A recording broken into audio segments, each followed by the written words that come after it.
Señores participantes, bienvenidos al desarrollo de esta unidad número 6 en este diplomado de gerencia de proyectos. A nombre de la Escuela de Gestión Pública les doy la bienvenida correspondiente. Yo soy Víctor Hugo Vázquez Vizcaza.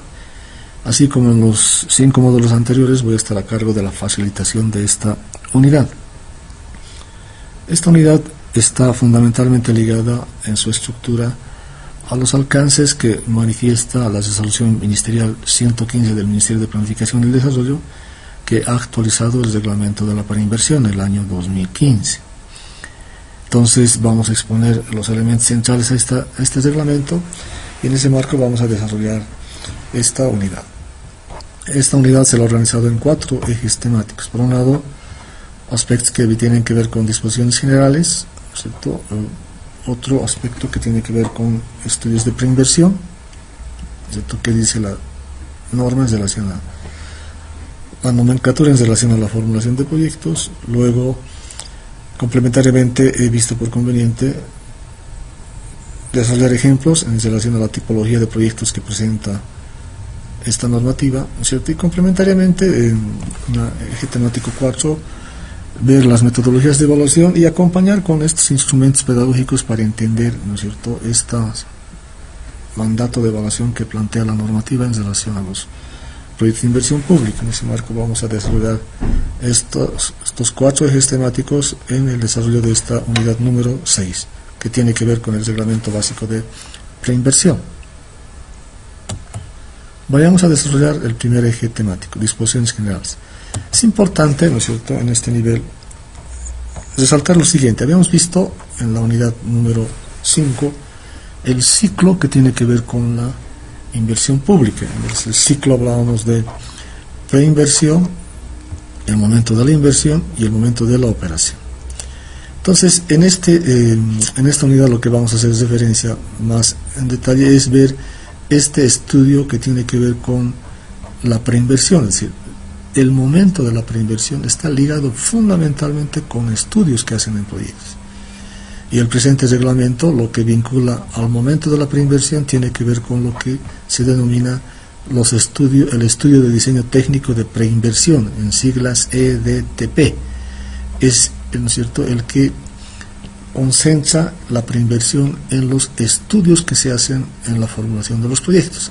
La preinversión básicamente tiene que ver con formulación de documentos proyectos, que está reglamentado por la normativa correspondiente. Es decir, la preinversión tiene que ver con estos estudios de diseño técnico de preinversión por tipología de proyecto, que lo vamos a ver más adelante. Entonces estamos en ese momento del ciclo de la inversión, la preinversión, y esto ligada fundamentalmente con la resolución ministerial 115, fundamentalmente con los estudios de diseño técnico de preinversión.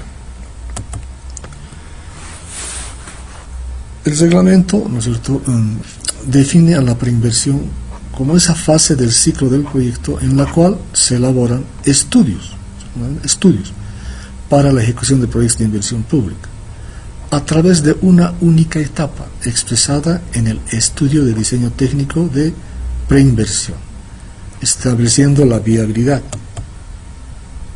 del mismo, ¿no es cierto? Entonces, en ese marco se establece un solo estudio con el estudio de diseño técnico de preinversión. Entonces, esa viabilidad, ¿no es cierto?, se va a establecer a partir de la viabilidad técnica, económica, financiera, legal, social, institucional, medioambiental, de gestión de riesgos y de adaptación al cambio climático. Es la viabilidad que da el estudio en su alcance, ¿no es cierto? Esta fase, ¿no es cierto?, fundamentalmente se desarrolla a través de la preparación y evaluación de los proyectos de inversión pública, los estudios, ¿no es cierto? Esta fase tiene que ver con esa formulación del documento proyecto en virtud de lo que dice este reglamento, esos estudios de diseño técnico de preinversión, ¿no?, que tiene que establecer la viabilidad en esta perspectiva. ¿Cuál es el objeto del reglamento? El reglamento tiene como objeto, ¿no es cierto?, orientar una adecuada, ordenada y oportuna programación y ejecución de la inversión pública en el corto y mediano plazo para mejorar la calidad de la inversión. está velando por la calidad del estudio de preinversión, de esos documentos, proyectos que van a capturar, ¿no es cierto?, toda la información relevante para que den esa viabilidad que les había mencionado al inicio de la exposición de la preinversión. Se establecen responsabilidades en las entidades, ¿no es cierto?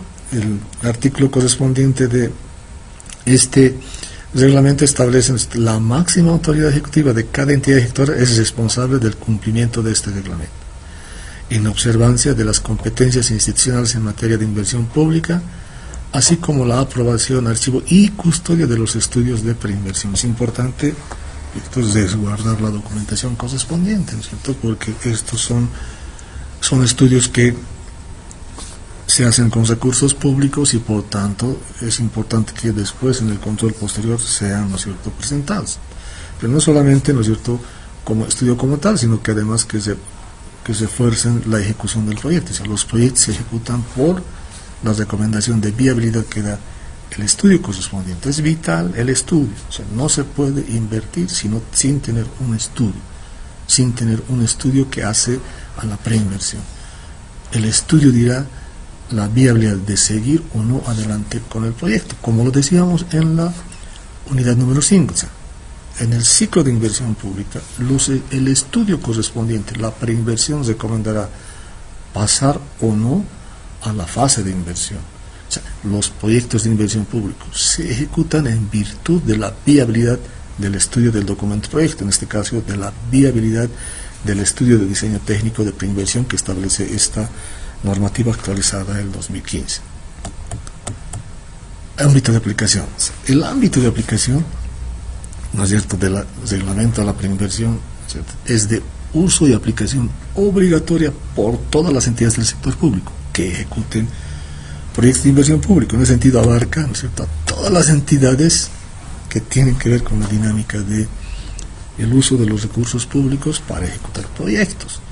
O sea, tal como les mencionaba, ¿no es cierto?, en la estructura que les desarrollé en la primera unidad cuando vimos la Constitución. O sea, en la Constitución se habla de una estructura institucional del Estado. Entonces, esa estructura institucional del Estado que ejecuta recursos públicos para la implementación de proyectos de inversión pública son sujetos a la aplicación del Sistema Nacional de Inversión Pública y naturalmente del reglamento a la preinversión. Todas estas entidades para la ejecución de proyectos deben usar este reglamento. O sea, todas las entidades que están señaladas textualmente, ¿no es cierto?, universidades, entidades del órgano ejecutivo, entidades territoriales autónomas, ¿no es cierto?, todas las entidades públicas que ejecutan recursos públicos para sus proyectos de inversión pública. Pasemos al segundo eje temático, los estudios de preinversión.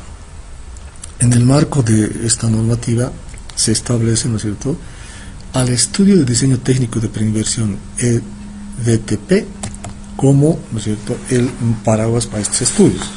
Entonces se establece en el artículo correspondiente, ¿no es cierto?, para la ejecución de los proyectos de inversión pública se elaborará un solo estudio. Ese estudio es el estudio de diseño técnico de preinversión, en siglas, ¿no es cierto?, EDTP. Van a escuchar hablar ustedes permanentemente, esos famosos EDTPs, estudio de diseño técnico de preinversión, independientemente del tamaño, complejidad o monto de la inversión cuyo contenido deberá proporcionar, ¿cierto?, información objetiva, comparable, confiable, oportuna y suficiente para la correcta asignación de los recursos públicos a la inversión. O sea, no se pueden ejecutar proyectos sin que tengan su estudio correspondiente. Para ejecutar proyectos de inversión pública en todas las entidades que llevan adelante los mismos, hay un primer momento de la preinversión que hace con el estudio de diseño técnico de preinversión. Se ejecutan los proyectos de inversión pública en el marco de lo que recomienda la viabilidad de estos proyectos. En el marco del reglamento de la preinversión hay ciertos momentos, ¿no es cierto?, que hacen a lo previo del estudio de diseño técnico de preinversión. O sea, hay condiciones previas, se establecen condiciones previas en el reglamento básico de preinversión en el artículo 7. O sea, hay un momento previo con el informe técnico de condiciones previas, ¿no? Es decir, hay condiciones previas. O sea, para iniciar el estudio se tiene que hacer este informe técnico de condiciones previas. Luego, ¿no es cierto?, una vez que está el informe de condiciones, el informe técnico de condiciones previas, ¿cierto?, se pasa a la elaboración de los términos de referencia y presupuestos referenciales. Ustedes van a escuchar hablar TDRs, términos de referencia y presupuesto referencial. ¿En base a qué? Estos términos de referencia se elaboran en base a las recomendaciones de este informe de condiciones técnicas previas. A la conclusión de este informe se tiene que hacer las conclusiones y las recomendaciones para pasar a elaborar los términos de referencia que van a mostrar los alcances del estudio que se vaya a llevar. Entonces, con ese informe técnico de condiciones previas, los términos de referencia ¿no es cierto?, pasa a desarrollar, a elaborar el estudio de diseño técnico de preinversión, en siglas EDTP, que es un solo estudio, el cual nos dirá la viabilidad o no de llevar adelante un proyecto de inversión pública. O sea, todo proyecto para ejecutarse con inversión pública debe tener previamente este estudio. Y este estudio, ¿no es cierto?, previamente tiene que tener su informe técnico de condiciones previas y sus términos de referencia y presupuesto referencial correspondiente. ¿Qué dice la normativa en relación al contenido del informe técnico de condiciones previas?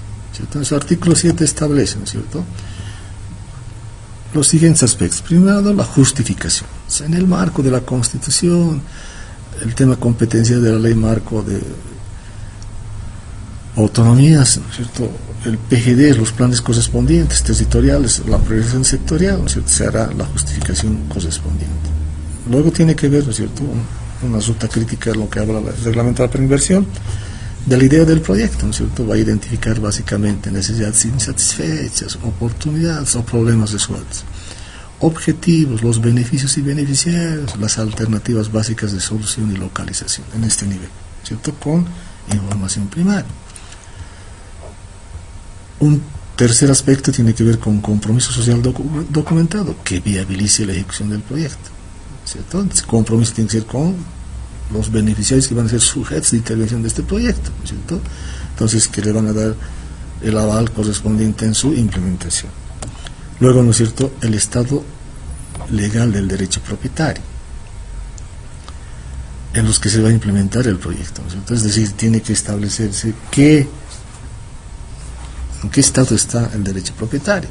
Es vital porque no se puede invertir en algo que no tenga derecho propietario, son recursos de inversión pública.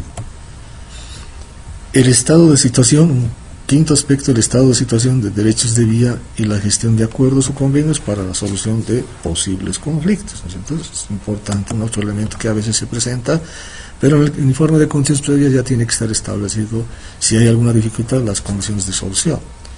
Entonces este aspecto tiene que ver, ¿no es cierto?, con la identificación de posibles impactos ambientales, ¿cierto?, y en este nivel, ¿no es cierto?, para que después puedan ser encarados con ya el momento de hacer el estudio correspondiente. También tiene que ver con la identificación de posibles riesgos de desastre por temas de cambios climáticos, ¿no es cierto? Es importante esa visibilización que puedan afectar al proyecto. Luego, otro aspecto que se considera necesarios, pueden haber otros elementos necesarios para complementar el informe de condiciones previas que permitan, ¿no es cierto?, pasar a elaborar los términos de referencia, pero es importante tener. Y, ¿no es cierto?, con esos elementos se generan las conclusiones y recomendaciones pertinentes, o sea, para pasar o no a los TDRs. O sea, la coherencia de este informe nos va a permitir, ¿cierto?, pasar a elaborar los términos de referencia y el presupuesto referencial. Ahora, ¿cuál es un contenido referencial? ¿Cierto? Una estructura básica que plantea el reglamento básico de preinversión, ¿cierto? La entidad ejecutora, con base en las conclusiones y recomendaciones del informe técnico de condiciones previas, deberá establecer el alcance técnico de los términos de referencia, de los famosos TDRs, ¿cierto? Asimismo, estimar el presupuesto referencial del estudio de diseño técnico de preinversión. Tiene que haber una información básica en los alcances del TDR, con un contenido referencial que da esta normativa, ¿no es cierto? La justificación correspondiente en relación el mismo, los objetivos, ¿no es cierto?, el alcance, actores implicados y sus responsabilidades, la metodología indicativamente, las actividades a realizar, los productos e informes a entregar, la estimación de la duración del servicio, el personal clave, ¿no es cierto?, esos consultores claves que van a llevar adelante el estudio, un presupuesto con memorias de cálculo, estimativamente en función del informe de condiciones previas y el alcance del estudio, y los anexos correspondientes, ¿no es cierto?, que permitan darle la coherencia correspondiente a los términos de referencia. Ahora bien, en el marco del artículo 8, ¿no es cierto?, se establecen cuáles son los tipos de estudio técnico de preinversión. Entonces se habla en la normativa de 5 tipologías de proyectos.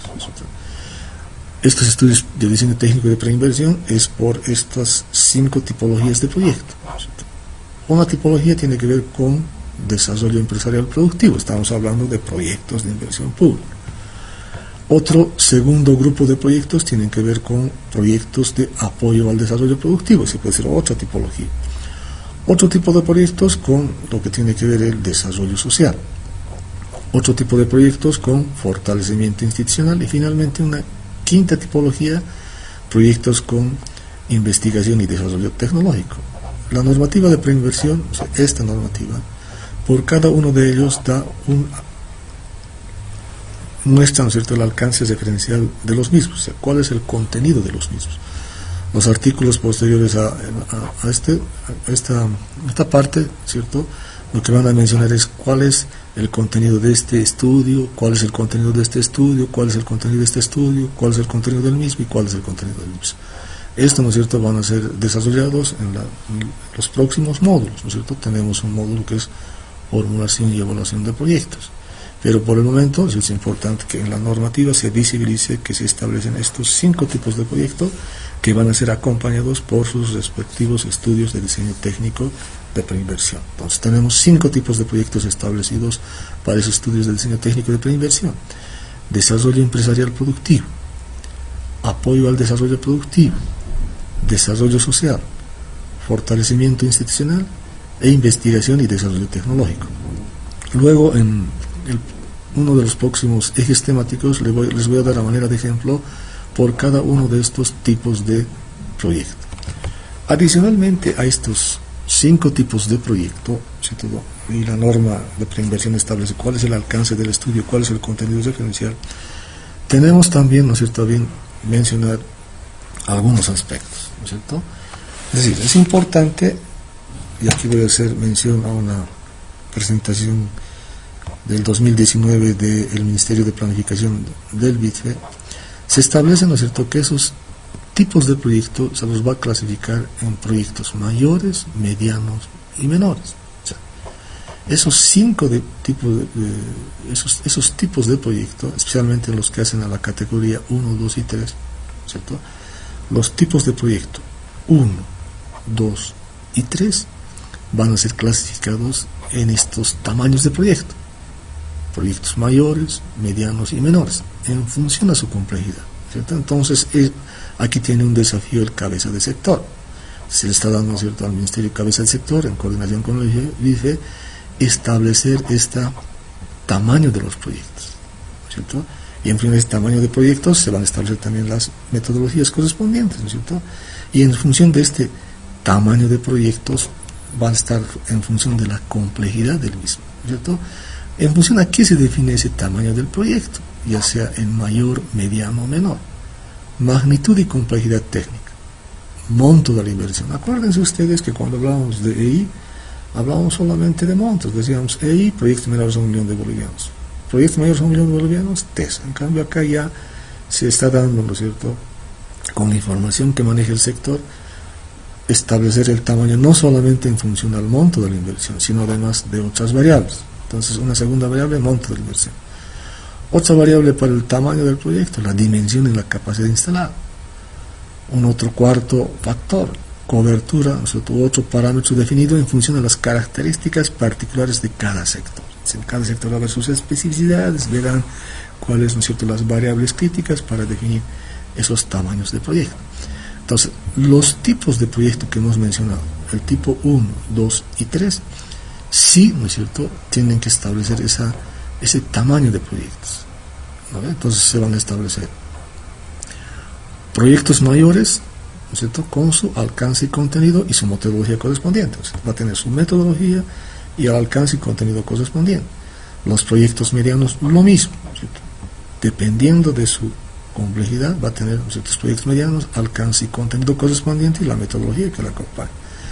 Y los proyectos menores, de la misma manera, van a tener el alcance de los mismos y el contenido de los mismos, ¿no es cierto? Entonces, este estudio, que tiene que complementar para definir tamaños los cabezas de sector, tiene que estar en conformidad con el órgano rector, es decir, con el Ministerio de Planificación del Desarrollo a través del BID. Y en ese marco se tiene que sacar la resolución biministerial correspondiente para establecer por estos 3 tipos de proyecto los tamaños en términos de mayores, medianos y menores, que van a establecer alcance, contenido y la metodología correspondiente. Con esa conformidad con el órgano rector se tienen que emitir esa resolución biministerial. Los proyectos de tipo 4 y 5 no requieren ser categorizados en mayores, medianos ni menores.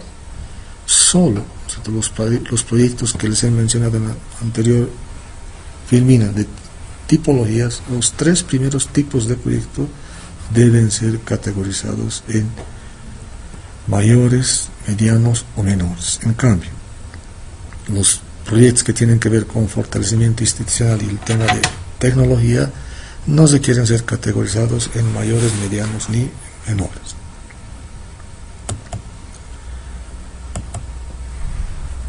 Adicionalmente, ¿no es cierto?, como otra forma de formulación de proyectos, en el artículo número 15 se habla de la modalidad llave en mano. Ustedes saben que en la 181 se establece también una modalidad llave en mano. Entonces, en el caso de proyectos de inversión pública para la preinversión se establece, ¿no es cierto?, también que puede haber esta modalidad de llave en mano.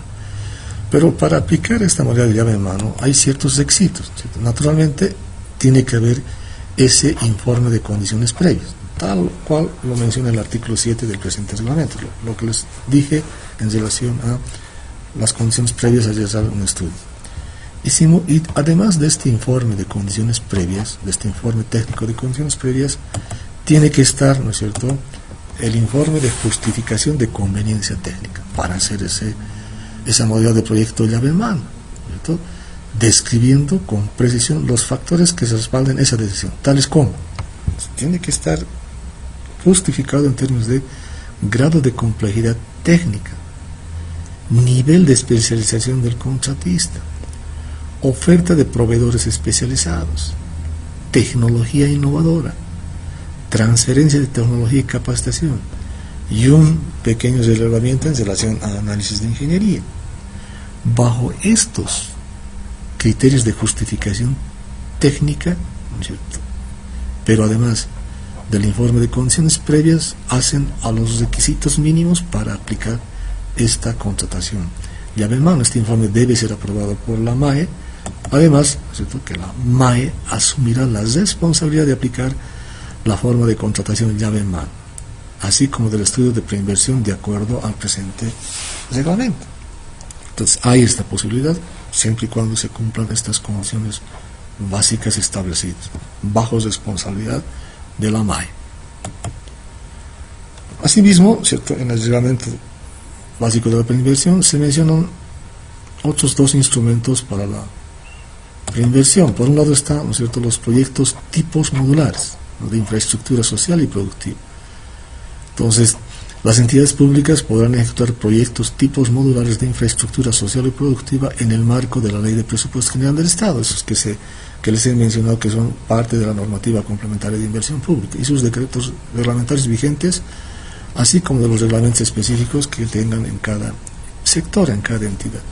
Estos proyectos modulares generalmente están, ¿no es cierto?, colgados, son proyectos tipos, ¿no es cierto?, que no necesitan ajuste y se adecúan a los proyectos tipos que están colgados por el BID, ¿no es cierto?, en su página web.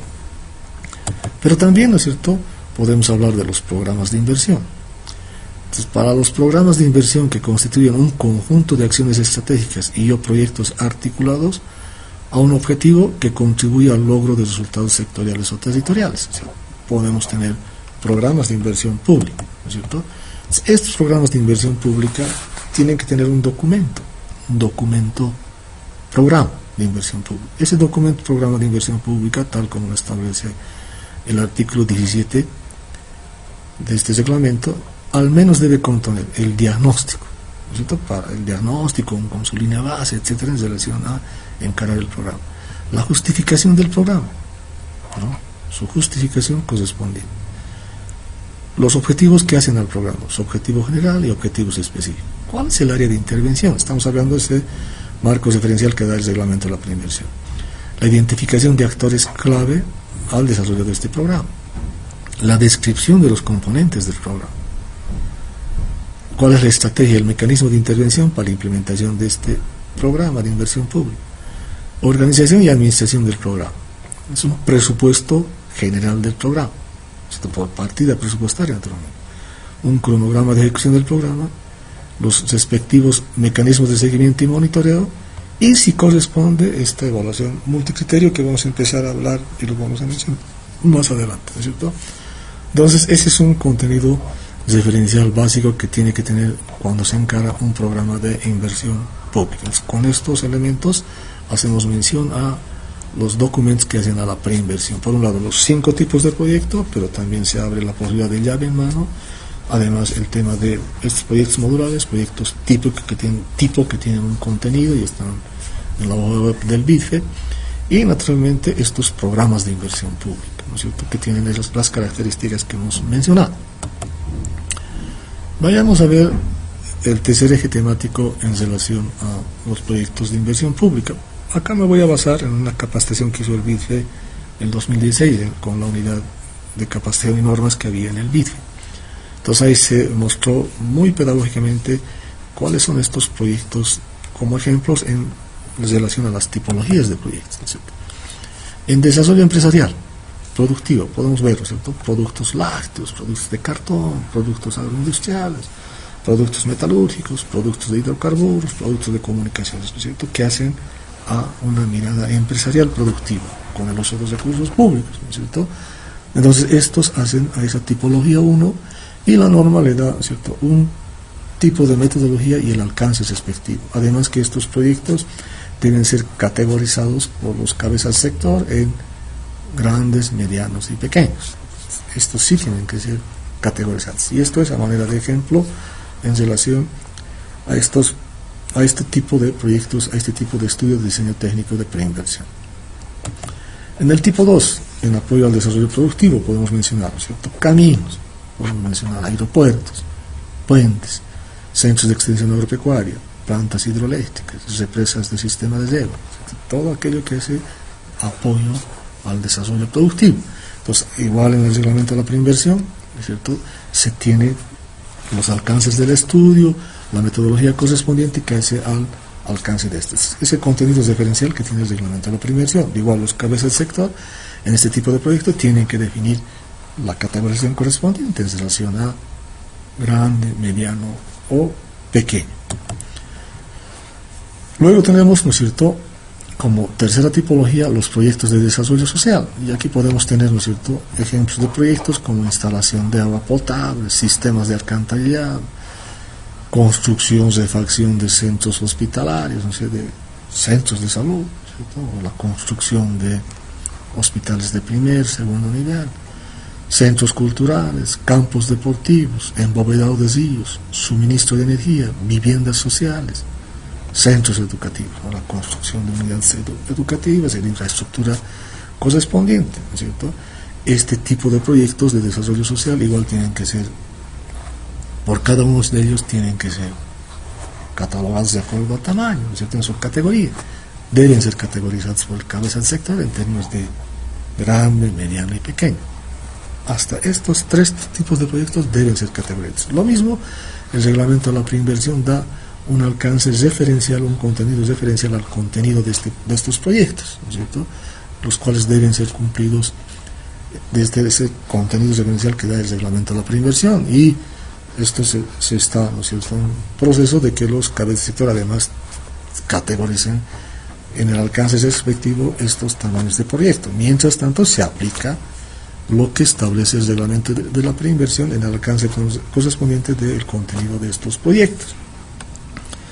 Luego tenemos, ¿no es cierto?, la tipología 4, fortalecimiento institucional. Ahí podemos tener servicios de capacitación y asistencia técnica, provisión de equipos, compra de software, por ejemplo, construcción o refacción de infraestructura, diseño de sistemas, es decir, que hace al fortalecimiento institucional. Este tipo de estudios no necesitan categorización, eso dice la norma, ¿cierto?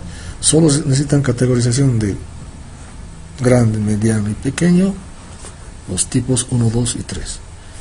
Estos no requieren categorización. Entonces, hacen a este tipo de proyectos en términos de ejemplo. Y luego está también, ¿no es cierto?, un tema bien importante que hace al desarrollo del país.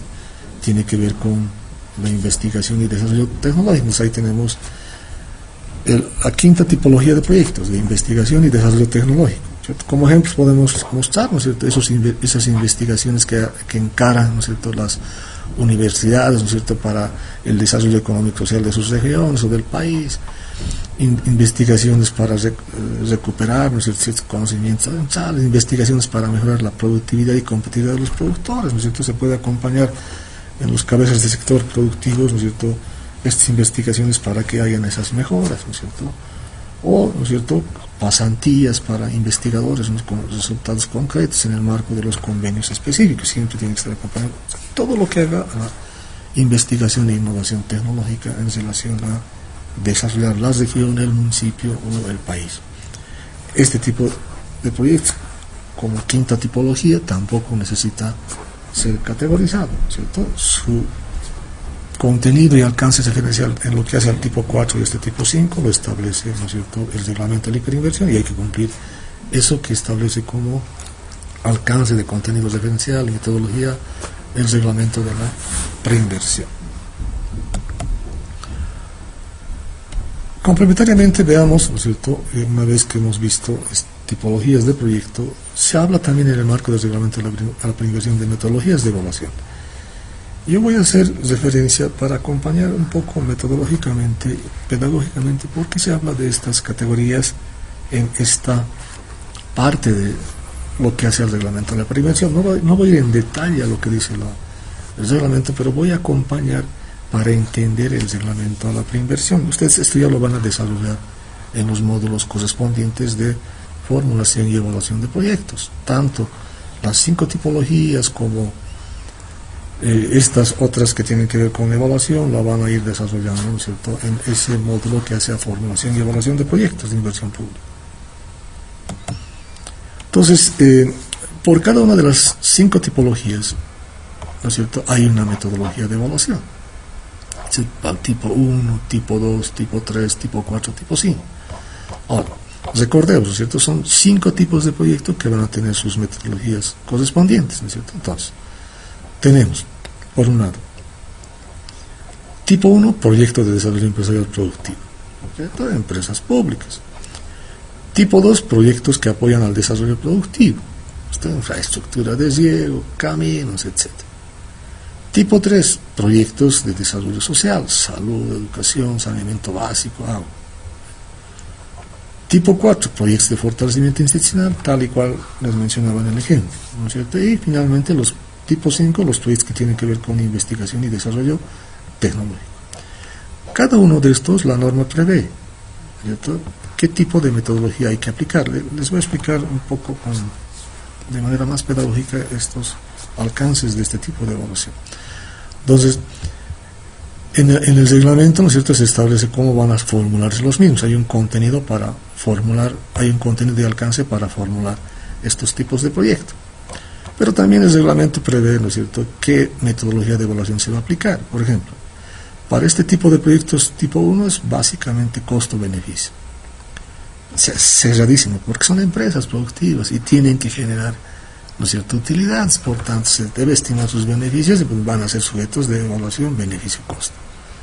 En el caso de proyectos de apoyo al desarrollo productivo, si bien, ¿cierto?, se espera que como metodología de evaluación apliquen costo-beneficio, pero también pueden aplicar costo-eficiencia. Y además un otro criterio que se aplica en otra metodología, con el análisis multicriterio, ¿no es cierto?, del proyecto. En el tipo 3, ¿no es cierto?, en proyectos de desarrollo social, aquí es más complicado estimar los beneficios económicos. Entonces lo que se hace es, se antepone que estos proyectos de desarrollo social, ¿cierto?, generan un beneficio para la sociedad. Por tanto, hay un criterio más de aplicación de la metodología de costo-eficiencia, ¿no?, o el análisis multicriterio. En proyectos del tipo 4, que son proyectos de fortalecimiento institucional, más es una evaluación de pertinencia y coherencia y se corresponde a evaluación multicriterio. Lo mismo en proyectos de innovación y desarrollo tecnológico, podemos hablar de una evaluación de pertinencia, coherencia y, si se puede, complementar con un análisis multicriterio. Entonces tenemos esos tipos de metodología. Entonces ahora hablemos, ¿a qué nos estamos refiriendo con estos tipos de evaluación? Entonces cuando decimos estas metodologías de evaluación, ¿cierto?, estamos mencionando 3 tipos en esa evaluación. Entonces vayamos a ver. Cuando decimos beneficio-costo, lo que estamos indicando es que se pueden agrupar en tradicionales y no tradicionales, ¿no es cierto? Entonces acá se puede estimar el beneficio del proyecto, ¿no es cierto? Entonces, cuando existe un mercado identificable para el bien y el servicio, y es posible establecer un precio para el mismo, es decir, es beneficio y costo porque se pueden estimar, ¿cierto?, capturando la información, los beneficios y los costos que va a generar el proyecto. Entonces calculamos beneficios y costos. De ahí viene ese nombre, beneficio-costo. Pero también en metodologías beneficio-costo están metodologías no tradicionales. Entonces aquí aplicamos las metodologías tradicionales que les voy a explicar más adelante, ¿cierto?, cuando estimamos el flujo de caja. En esta de no tradicionales, la estimación de beneficios, se hace esa estimación de beneficios cuando no existe un mercado identificable para el bien y o servicio sujeto de análisis. Por ejemplo, el tema de proyectos medioambientales, o si vemos un espacio de recreación, digamos, ¿cierto? Entonces, se estima, ¿no es cierto?, los beneficios en función de ciertas metodologías, ¿vale? Se aplica beneficio-costo, pero con un nivel de complejidad en la estimación de los beneficios cuando no existen esos mercados, para el cual hay metodologías. Y ahí vamos a escuchar hablar, ¿no es cierto?, para este tipo de proyectos, ¿no es cierto?, donde tienes un nivel de estimación de beneficio bajo ciertas metodologías, está valoración contingente, costo de viaje, ¿no es cierto?, costos evitados o precios hedónicos. Son metodologías más complejas que permiten, ¿no es cierto?, llegar a poder hacer este beneficio-costo. No son metodologías tradicionales, son no tradicionales y tienen un nivel de complejidad de estos estudios, ¿no es cierto?, porque van a estimar los beneficios cuando no existe el mercado identificable en el bien o servicio sujeto de análisis. Eso hace a beneficio-costo. En lo que es a costo-eficiencia, en costo-eficiencia, ¿no es cierto?, lo que hacemos es, ¿cierto?, es bien complicado, es demasiado dificultoso cuantificar o valorar los beneficios para la sociedad del proyecto. Y tiene que ver con el caso de proyectos de beneficios. O sea, aquí suponemos que los proyectos de desarrollo dan un beneficio a la sociedad. Hay un beneficio. Si bien no pueden ser calculados, pero está el beneficio. En este caso, ¿cierto?, se aplica el análisis costo-eficiencia, la metodología costo-eficiencia. Básicamente, ¿no es cierto?, lo que se va a hacer es, una vez que se tengan los costos económicos, aplicar un costo por beneficiario o costo por unidad de producto. Entonces ahí tenemos un referencial sujeto de análisis que tiene que ver con el costo-eficiencia. Proyectos de educación, proyectos de salud, saneamiento básico, etc. Y podemos tener otras metodologías, ¿no es cierto? Por ejemplo, la evaluación social para ver temas de distribución, ¿no es cierto? O lo que se está implementando con este reglamento de la preinversión, la evaluación multicriterio, ¿no es cierto?, donde se pondera ciertos factores, se hace una jerarquización de esos factores y a producto de ese ranking se puede tomar la decisión con esta evaluación multicriterio. Entonces, complementemos en este tema de análisis costo-beneficio y costo-eficiencia. ¿A qué nos estamos refiriendo instrumentalmente hablando? Entonces, hagamos referencia, ¿no es cierto? ¿Qué es un proceso de evaluación? Un proceso de evaluación consiste en emitir un juicio de la conveniencia o no de ejecutar un proyecto, comparando costos y beneficios atribuibles al mismo. ¿Cierto? Ahí tenemos esquemáticamente es como una balanza, ¿no? Vas a tener ingresos, costos, y el instrumental metodológico correspondiente te va a permitir comparar y vas a tener indicadores para esa comparación. Entonces, vayamos a términos del costo-beneficio. Entonces, lo que se hace, ¿no es cierto?, en el proyecto es estimar beneficios y estimar costos. Entonces, para ello, ¿no es cierto?, construimos un flujo de caja. ¿Cierto? Esto ya lo van a llevar ustedes en el módulo de formulación y evaluación de proyectos, pero a este nivel corresponde hacer esa aclaración. Entonces, van a estimar para el proyecto beneficios, costos, se va a construir un flujo de caja, ¿cierto? Y ese flujo de caja nos va a botar indicadores, los conocidos: tasa interna de retorno, valor actual neto o relación beneficio-costo. Ahora, lo importante señalar es que esta estimación de beneficios y costos, ¿cierto?, inmediatamente lo hacemos a precios de mercado, y eso nos va a dar lugar a la evaluación financiera. Es lo que dice el reglamento de la prevención: evaluación financiera. Ustedes van a ver en qué momento se hace la evaluación financiera correspondiente. Cuando se corrigen, ¿no es cierto?, con precios cuenta estos beneficios y costos, se los ajusta con precios cuenta, precios razón de cuenta que los emite el órgano rector a través del BITFE. Nosotros vamos a tener la evaluación económica al que se refiere al reglamento de la preinversión. Ustedes van a ver después, ¿no es cierto?, cuándo evaluación financiera, cuándo evaluación económica. La evaluación financiera es a precios de mercado. Para corregir ciertas distorsiones de mercado y estimar los beneficios y costos en el flujo de caja ajustados, vamos a tener la evaluación económica. Entonces, los indicadores van a ser correspondientemente en función a esa información que se esté manejando, ¿cierto? Entonces, esos beneficios ajustados, esos costos ajustados por estos RPC que se denominan razones precio-cuenta, nos va a dar la evaluación económica. Ahora bien, cuando no se puede estimar el beneficio, ¿cierto?, pero son proyectos que dan beneficio social, como salud, educación, saneamiento básico, alcantarillado, servicios de agua potable. Entonces, es muy dificultoso su cuantificación. Entonces, hacemos análisis costo-eficiencia, como les había mostrado en la anterior lámina, ¿cierto? Entonces, en este caso se aplica el criterio de costo-eficiencia. ¿Okay? Entonces, ahí tenemos de lo que hemos estado hablando en términos de el instrumental correspondiente, que esto ya lo van a desarrollar con mayor profundidad en formulación y evaluación de proyectos. Ahora, este es un ejemplo hipotético de un flujo de caja, ¿cierto? Entonces, aquí está, ¿no es cierto?, la estimación de sus ingresos correspondientes, de sus beneficios, de los costos, ¿no es cierto? Por ejemplo, en este flujo de caja, esto con información, ¿no es cierto?, que se calcula inmediatamente está a precios de mercado. Entonces, ahí tenemos los ingresos o beneficios a precios de mercado, los costos de operación a precios de mercado, o sea, las variables del flujo de caja, esta primera aproximación en diferentes años, los tenemos a precios de mercado. Y aquí vamos a tener la evaluación financiera, como dice el reglamento de la preinversión.